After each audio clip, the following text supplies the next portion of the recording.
Hi viewers, இந்த வீடியோவில் நம்ம டிஎன்பிசி பொதுத்தமிழில் தமிழ் அறிஞர்களும் அடைமொழிகளும் இது முக்கியமான டாபிக். இந்த வீடியோவில் இதை பற்றி பார்க்கலாம். அதுக்கு முன்னாடி சப்ஸ்கிரைப் பண்ணிட்டு பாருங்கள், அப்போ தான் அடுத்தடுத்த வீடியோ நோட்டிஃபை ஆகும்.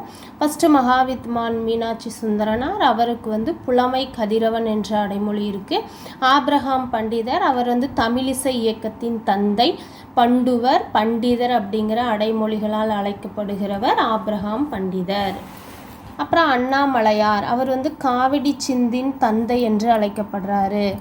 அண்ணாமலையாருடைய அடைமொழி காவடி சிந்தின் தந்தை, தமிழ் இசை காவலர் என்று அடைமொழி அழைக்கப்படுகிறவர் அண்ணாமலையார். இளம் பெரும்பழுதி, அவர் கடலுள் மாய்த்த இளம் பெருவழுதின்னு அழைக்கப்படுறாரு. சீவை தாமோதரனார் தமிழ் பதிப்புலகின் தலைமகன் என்று அடைமொழியிட்டு அழைக்கப்படுகிறவர் சீவை தாமோதரனார். அப்புறம் திருக்குறள் எழுதியிருக்க உலக பொதுமறை பொய்யாமொழி வாயுரை வாழ்த்து முப்பால் உத்தரவேதம் தெய்வ நூல் என்றெல்லாம் அடைமொழியிட்டு அழைக்கப்படும் நூல் திருக்குறள். நெக்ஸ்ட் திருவள்ளுவர், தேவர், நாயனார், தெய்வ புலவர், சென்னா போதார், பெருநாவலர், பொய்யில் புலவர், பொய்யாமொழி புலவர், மாதானுபங்கி, முதல் பாவலர் என்றெல்லாம் அடைமொழியிட்டு அழைக்கப்படுகிறவர் திருவள்ளுவர். குழந்தை சுந்தரேசனார் பன்னாராய்ச்சி வித்தகர் என்று அழைக்கப்படுறாரு. விபாகா சுந்தரம் தமிழிசை களஞ்சியம் என்று அழைக்கப்படுறாரு. அப்புறம் பேனா அப்புசாமி அறிவியல் தமிழர் என்று அடைமொழியிட்டு அழைக்கப்படுகிறார். அறிவியல் தமிழின் முன்னோடி அப்படின்னு அழைக்கப்படுகிறார். பேனாங்கிற புனைப்பேர்லேயே அழைக்கப்படுறாரு பேனா அப்புசாமி. நெக்ஸ்ட் ஜியு போப், அவர் செந்தமிழ் செம்மல் என அழைக்கப்படுகிறவர். டாக்டர் செந்தமிழ் செம்மல் டாக்டர் அப்படின்னு அழைக்கப்படுகிறார் ஜியு போப் அவர்கள். சாமுவேல் பெப்பிஸ் உலக நாட்குறிப்பு இலக்கியத்தின் தந்தை என்று அடைமொழியிட்டு அவரை அழைக்கிறாங்க. அடுத்தது ஆனந்தரங்கர், அவர் இந்தியாவின் பெப்புசு என்று அடைமொழியிட்டு அழைக்கப்படுகிறவர் ஆனந்தரங்கர். அப்புறம் திரிகூடராசப்ப கவிராயர், இவர் திருக்குற்றாலநாதர் கோவில் வித்துவான் என அழைக்கப்படுறாரு. அப்புறம் சங்கரதாசு சுவாமிகள் தமிழ் நாடக தலைமை ஆசிரியர் என்று அடைமொழியிட்டு அழைக்கப்படுகிறவர் சங்கரதாசு சுவாமிகள். பாரதிதாசன் புரட்சி கவிஞர் பாவேந்தர் என்று அழைக்கப்படுறாரு. மயிலை சீனி வெங்கடசாமி தமிழ் பேரவை செம்மல் என்று அடைமொழியிட்டு அழைக்கப்படுறாரு. ராமலிங்க அடிகள் வள்ளலார். தாகூர் பாரம்பரியத்தில் வேரூன்றிய நவீன மனிதர் என்றும் கிழக்கையும் மேற்கையும் இணைத்த தீர்க்கதரிசி என்றும் குருதேவ் என்றும் அடைமொழியிட்டு அழைக்கப்படுகிறவர் ரவீந்திரநாத் தாகூர் அவர்களை. நெக்ஸ்ட் திருவி கல்யாண சுந்தரனார், அவர் திருவிகா தமிழ் தென்றல் என்ற அடைமொழியிட்டு பாராட்டி அழைக்கப்படுகிறவர் திருவி கல்யாண சுந்தரனார். அப்புறம் பெருஞ்சித்திரனார் பாவலரேருன்னு அழைக்கப்படுறாரு. தேவநேய பாவாணர் மொழி ஞாயிறு பாவாணர், தமிழ் சொல்லாராய்ச்சியில் உச்சம் தொட்டவர் என்றெல்லாம் அழைக்கப்படுகிறவர் தேவநேய பாவாணர்.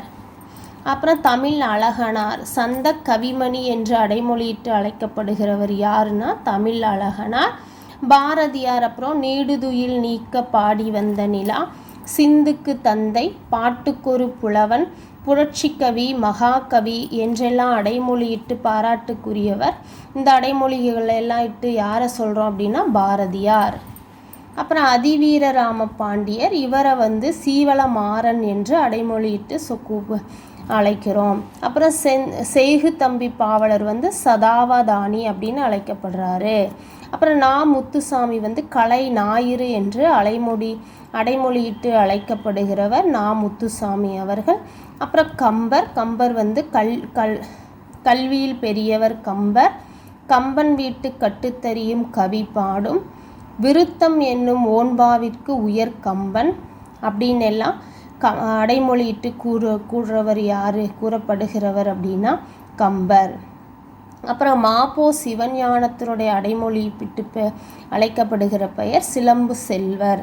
சிலம்பு செல்வர் என்று அழைக்கப்படுகிறவர் மாப்போ சிவஞானம்.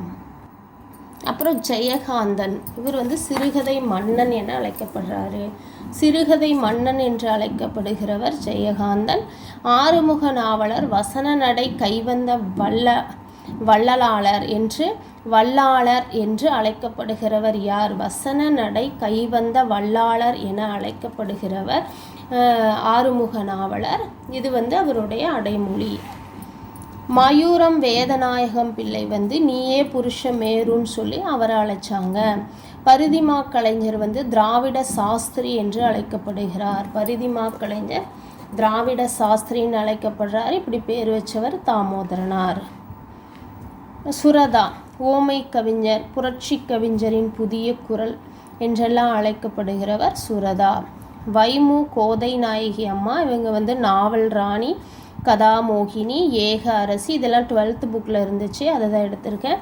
வைமு கோதநாயகி அப்படின்னு வைமு கோதநாயகியெல்லாம் எப்படி அடைமொழி அவங்களுக்கு இருக்குன்னா, நாவல் ராணி, கதாமோகினி, ஏக அரசி என்றெல்லாம் அவங்களை அழைக்கப்படுறாங்க. அப்புறம் H.A. கிருட்டிணனார், அவர் கிறிஸ்துவ கம்பன் என்று அழைக்கப்படுகிறவர் யார் அப்படின்னா H.A. கிருட்டிணனார் அவர்கள்.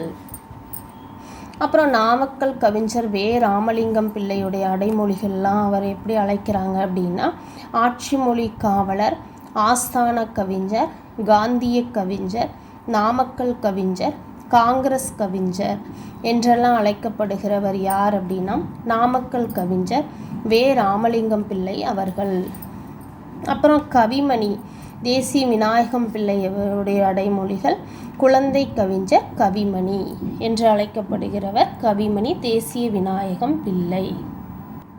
அப்புறம் முடியரசன் திராவிட இயக்க கவிஞர், தற்கால தமிழக கவிஞர்களின் முன்னோடி அப்படின்னு அழைக்கப்படுறவர் முடியரசன். அப்புறம் வாணிதாசன், பாவலர் மணி, பாவலர் மன்னன், புதுமை கவிஞர், கவிஞரேரு, தமிழ்நாட்டின் வேர்ட்ஸ்வெர்த், தமிழ்நாட்டின் தாகூர் என்றெல்லாம் தமிழ்நாட்டின் தாகூர். வாணிதாசன் அவருடைய அடைமொழிகள் பாவலர் மணி, பாவலர் மன்னன், புதுமை கவிஞர், கவிஞரேரு, தமிழ்நாட்டின் வேர்ட்ஸ்வெர்த், தமிழ்நாட்டின் தாகூர் என்றெல்லாம் அடைமொழியிட்டு அழைக்கப்படுகிற அறிஞர் வாணிதாசன். அதுக்கப்புறம் உடுமலை நாராயண கவி, அவர் பகுத்தறிவி கவிராயர் என்று அழைக்கப்படுறாரு. உடுமலை நாராயண கவி பகுத்தறிவி கவிராயர் என அழைக்கப்படுறாரு. அப்புறம் பட்டுக்கோட்டை கல்யாண சுந்தரனார், அவர் மக்கள் கவிஞர், பொது உடைமை கவிஞர் என அழைக்கப்படுறாரு. அப்புறம் மதுரை காசி, அவர் திரைக்கவி திலகம், மாடர்ன் தியேட்டரின் இரட்டையர்கள்னு சொல்கிறாங்க. இரட்டையர்களில் ஒருத்தர் மருதகாசி. பிச்சைமுத்து, அவர் புது கவிதை இரட்டையர்னு சொல்லப்படுறாங்க. அதில் ஒருத்தர் பிச்சைமூர்த்தி, இன்னொருத்தர் ராஜகோபாலன் அவர்கள். அப்புறம் சங்கரதாசு சுவாமிகள், தமிழ் நாடகத்தின் தலைமை ஆசிரியர், நாடக தமிழ் உலகின் இமயமலை என்று அடைமொழியிட்டு அழைக்கப்படுகிறவர் சங்கரதாசு சுவாமிகள். பம்பல் சம்பந்தனார், அவர் தமிழ் நாடக தந்தை. பம்பல் சம்பந்தனார், அவர் தமிழ் நாடக தந்தை, தமிழ் ஷேக்ஸ்பியர், தமிழ் நாடக பேராசிரியர் என்று அழைக்கப்படுகிறவர் பம்பல் சம்பந்தனார். தமிழ் நாடக தந்தை, தமிழ் ஷேக்ஸ்பியர், தமிழ் நாடக பேராசிரியர் என்ற அடைமொழியிட்டு அழைக்கப்படுகிறவர் பம்பல் சம்பந்தனார். அப்புறம் புதுமை பித்தன். புதுமை பித்தன் தமிழ்நாட்டின் மாப்பசான், தமிழ்நாட்டின் சிறுகதை செல்வர், தமிழ்நாட்டின் சிறுகதை மன்னன் என்றெல்லாம் அழைக்கப்படுகிறவர் புதுமை பித்தன் அவர்கள். தமிழ்நாட்டின் மாப்பசான், தமிழ்நாட்டின் சிறுகதை செல்வர், தமிழ்நாட்டின் சிறுகதை மன்னன் என்று அழைக்கப்படுகிறவர் புதுமை பித்தன் அவர்கள். இந்த வீடியோ உங்களுக்கு பிடிச்சிருந்தால் மறக்காமல் சப்ஸ்கிரைப் பண்ணுங்கள். உங்கள் விருப்பங்களை கமெண்ட் பாக்ஸில் தெரிவிங்க. நன்றி, வணக்கம்.